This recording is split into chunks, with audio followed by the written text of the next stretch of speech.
हमारे युवाओं के भविष्य को बर्बाद करने वाली अगर सबसे बड़ी समस्या का जिक्र किया जाए तो वो स्वप्न दोष है। हमने इस समस्या को देखते हुए अपने YouTube चैनल पर एक वीडियो अपलोड की थी जिसका शीर्षक था स्वप्न दोष का शर्तिया इलाज। बहुत सारे युवाओं को लाभ हुआ। उनके कमेंट इस प्रकार के थे। कुछ युवाओं के कमेंट ऐसे थे जो कह रहे थे कि हमें लाभ नहीं हो पाया गुरुदेव, हमें आखिरी उम्मीद यह थी कि बस इससे तो लाभ हो ही जाएगा।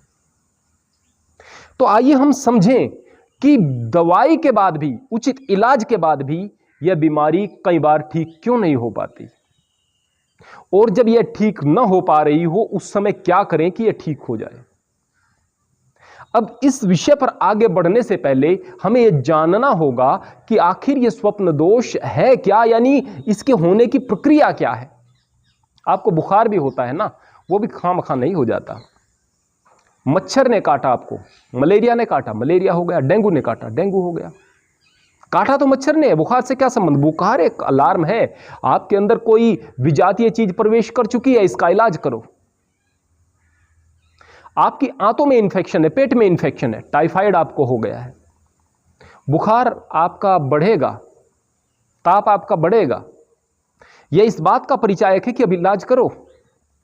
वायरस ने हमला कर दिया है तो आपको बुखार होगा, यह भी इस बात का परिचायक है कि इलाज करो। यानी कि विभिन्न प्रकार से आपके शरीर में कुछ गड़बड़ी अंदर चल रही है, उसकी प्रतिक्रिया के स्वरूप में बुखार हो रहा है। अब आप समझ गए होंगे।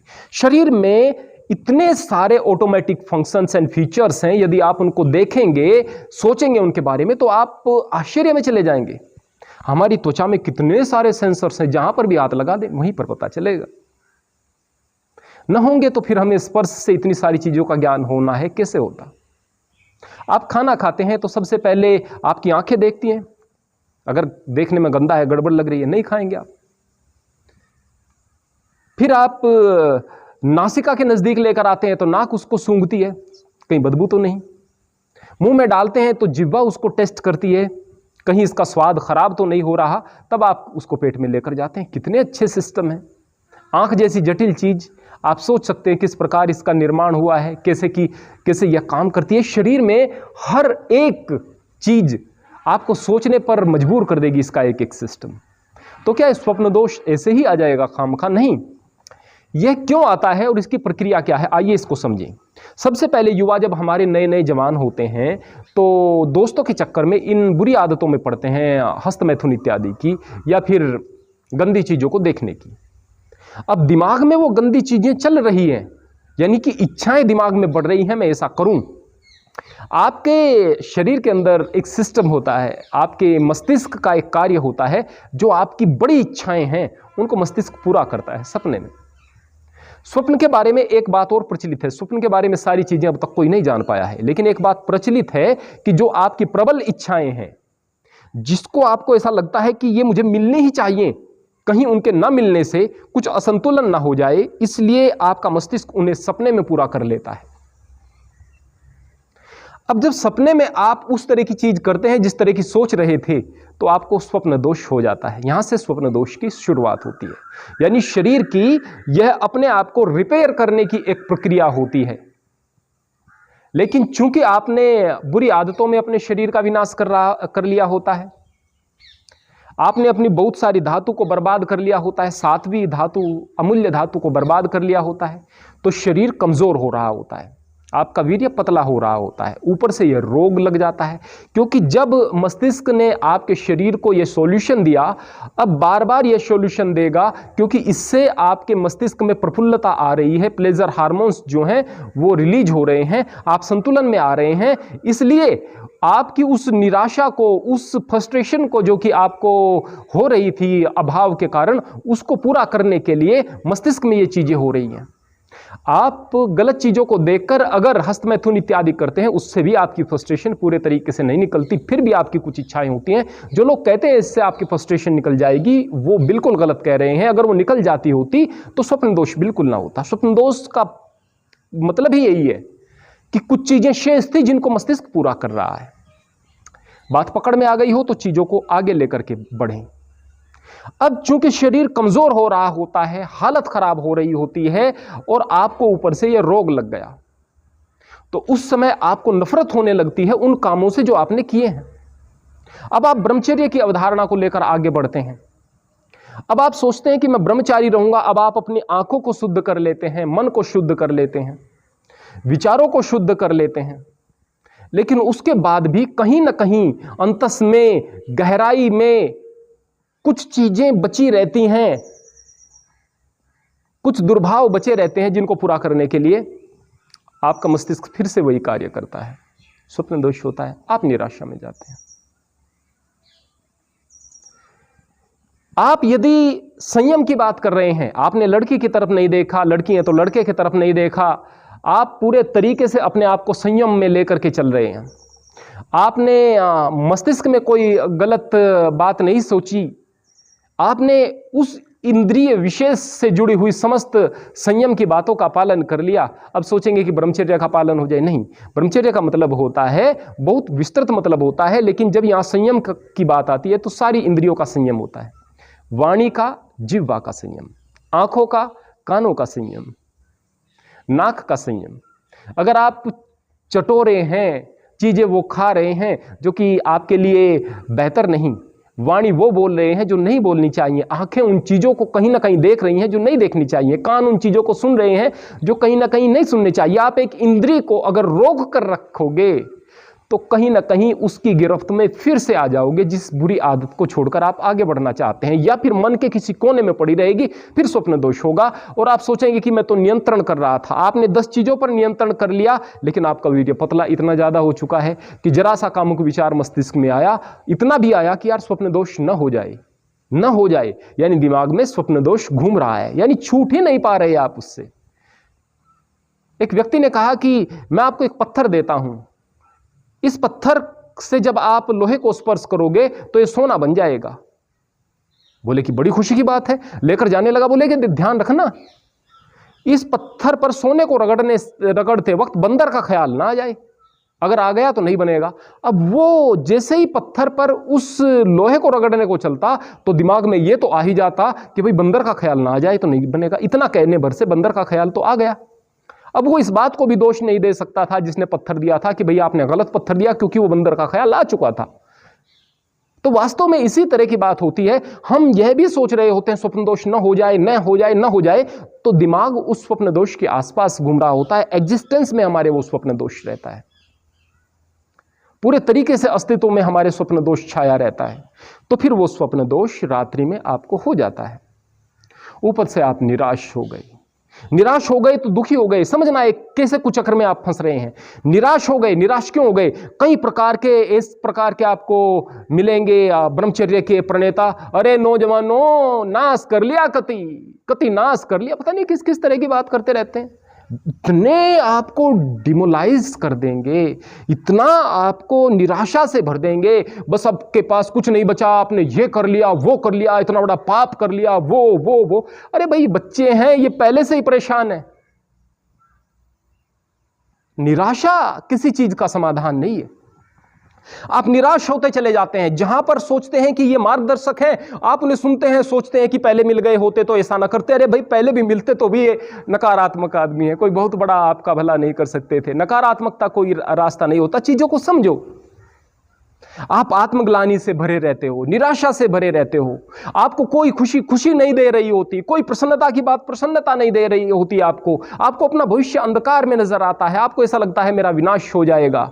ऐसे में अगर आप दुखी हैं, आप परेशान हैं, तो आपके दिमाग के पास एक ही रास्ता बचता है, आपको थोड़ा सुख देने का, खुशियां देने का, प्लेजर देने का, कि फिर आपको स्वप्न दोष की तरफ आपका जो है मस्तिष्क लेकर के जाता है, आपको प्रसन्न करके संतुलित करने की कोशिश करता है। और इस संतुलन की कोशिश में फिर से वही स्वप्न दोष के कुचक्र में आप फंसते चले जाते हैं।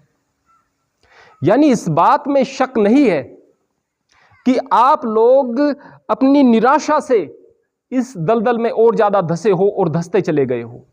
अगर इस दलदल से आपको बाहर निकलना है तो इस बात को समझना पड़ेगा, निराशा जब तक है तब तक आप इससे बाहर नहीं निकल सकते। कोई दवाई, कोई इलाज, कोई भी चीज आपका भला नहीं कर सकती है। इस चीज को समझना होगा।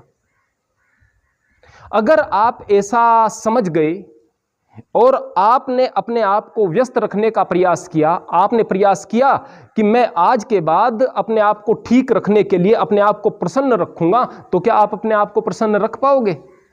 नहीं रख पाओगे। कोई बटन तो है नहीं कि बटन दबाया और आज से आपकी प्रसन्नताएं शुरू हो गई, कोई बटन तो है नहीं। फिर किस तरीके से आप प्रसन्न रह सकते हैं?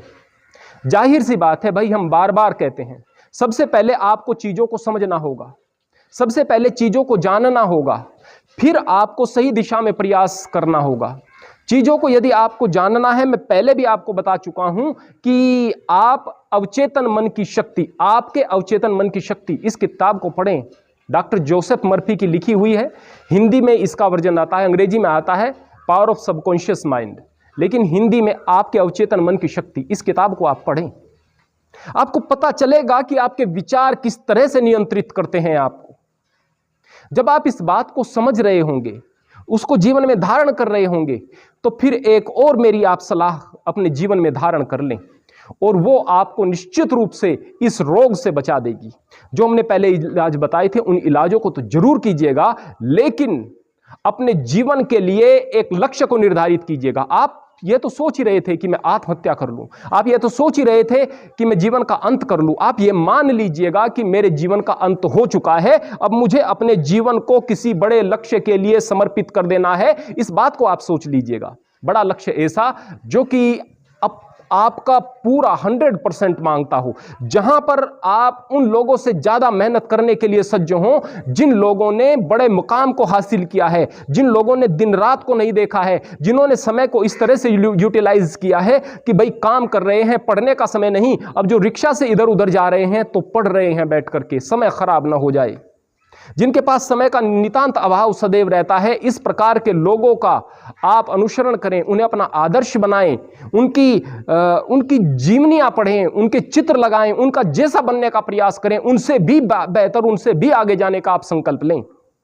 आप जीवन के सार तत्व को समझें, जो कि यह है कि हम ये शरीर हैं ही नहीं, और इस शरीर से हम बहुत कुछ कर भी नहीं सकते। अंदर की ताकत बड़ी चीज होती है, अंदर की ताकत, अंदर की आग होती है, अंदर की जुनून होता है, अंदर का जोश होता है।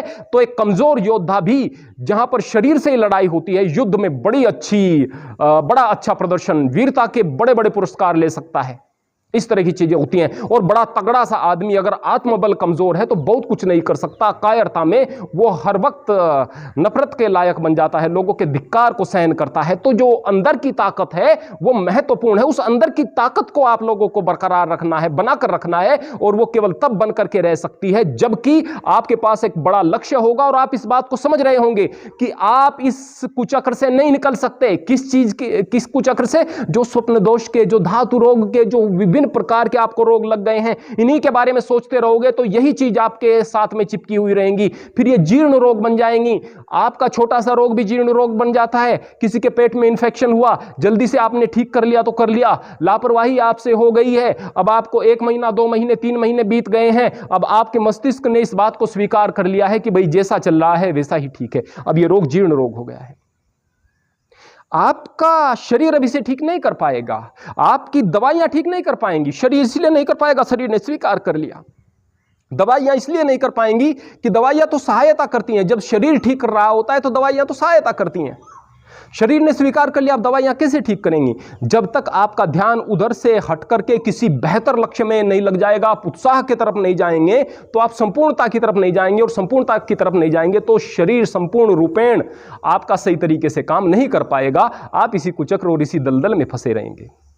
तो अगर इस दलदल से बाहर निकलना है तो जीवन में आस्था को रखिएगा, प्रभु ध्यान को आप अपने जीवन का आधार बनाइएगा, और इस बात को आधार बनाइएगा कि आदमी ने जो भी बड़े काम किए हैं अंदर की ताकत से किए हैं, अंदर की ताकत से। एक ताकतवर आदमी भी, मैं यह बताता हूं कि हम अच्छा वजन उठा सकते हैं, लेकिन कई महीने हो गए उतने ताकत की आवश्यकता पड़े जितना कि वजन हम उठा सकते हैं उतना उठाए। रोजमर्रा के काम में बहुत ज्यादा वजन उठाने की जरूरत नहीं, बहुत ज्यादा चीजों को धक्का देने की जरूरत नहीं। हम सारा दिन काम करते हैं, लेकिन उतनी ही ताकत की जरूरत पड़ती है जितनी कि सामान्य व्यक्ति को ताकत की जरूरत होती है, और उतनी तो उस व्यक्ति में भी होती है जो वो बीमार है। ताकत तो अंदर की काम करनी है, और अंदर की ताकत अगर किसी ने कमजोर की है तो आपने की है, या फिर आपके गलत पथ प्रदर्शकों ने की है, जिसने आपके गलत बात को सही कह करके आपको गलत चीजों की तरफ धकेला है, या फिर आपको आत्मग्लानि से इतना भर दिया है कि अब आप जिंदगी से दूर भाग रहे हैं। कोई बात नहीं, गलतियां आपसे हुई हैं, लेकिन यह गलतियां आपके अस्तित्व से छोटी हैं और आपकी जिंदगी इन गलतियों से बड़ी है। आप अपनी जिंदगी को बड़ा मान करके, इसको परमात्मा का उपहार मान करके, इन गलतियों को जिंदगी का एक काला अध्याय मान करके इनको छोड़ करके आगे बढ़ने के लिए तैयार हों, अपने लक्ष्य पर आगे बढ़ने के लिए तैयार हों। निश्चित तौर पर आप ठीक हो जाओगे, न केवल ठीक हो जाओगे अपितु एक नया इतिहास रच दोगे। हरि ओम, हरे कृष्ण।